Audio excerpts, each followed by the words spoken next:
someone in your tribe just stopped breathing.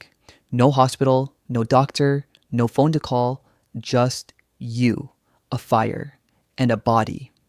What do? This happened to every single human who ever lived before us. And the way they handled death tells us everything about what made us human, because ancient humans did not just leave their dead behind.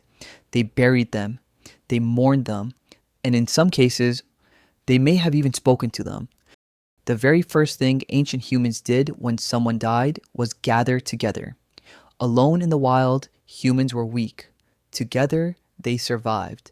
So when one person died, the whole group felt it. Their group just got smaller. The body itself was dangerous. Ancient humans somehow understood this instinctively. Dead bodies attract predators. Lions, hyenas, wolves. Leaving a body exposed was an invitation for danger. So the very first reason for burial was not spiritual. It was survival. Hide the body, protect the tribe. But then something extraordinary happened. Something that separated humans from every other creature on earth. They started caring about something that no longer needed caring for. Archaeologists found proof.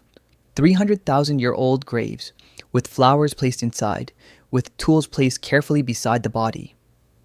Think about what that means. They put flowers on a grave 300,000 years ago. These were not just animals reacting. These were beings that felt loss, that wanted to honor someone who was gone. The tools buried with the body were fascinating. Why bury a perfectly good spear? Because they believed the dead person would need it, wherever they were going. This is the first evidence of belief in an afterlife. 300,000 years ago, long before any religion, long before any writing.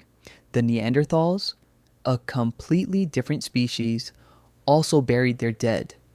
With red ochre paint on the bones, red was a color of blood, of life. Painting the bones red may have been a way of trying to give life back to the dead.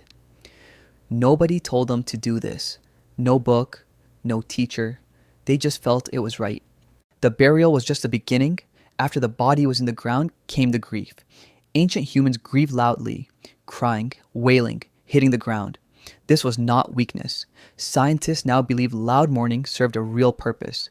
It signaled to the whole tribe that something serious had happened. It brought people together. Shared pain created shared strength. Some tribes kept grieving for days. They would not eat.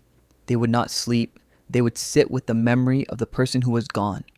And here's the part that changes everything.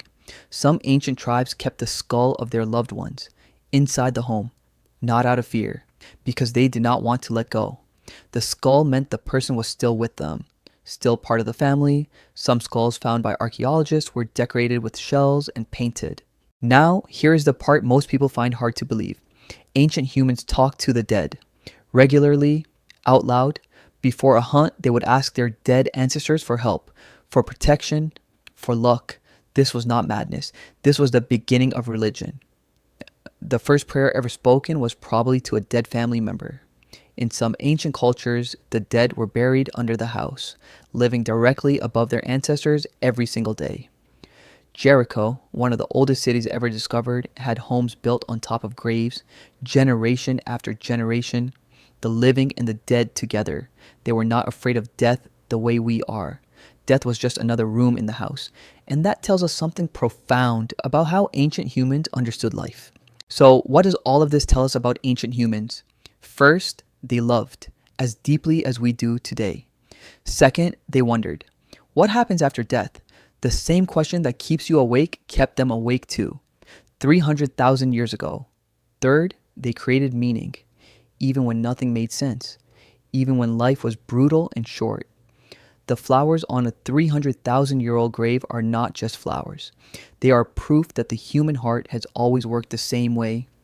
We have changed everything about how we live, but how we say goodbye, that has barely changed at all, because grief is not a human invention. It is what makes us human. If you enjoyed this story, don't forget to leave a like and subscribe. And if there's a question you've always wondered about, leave it below. It might become our next video.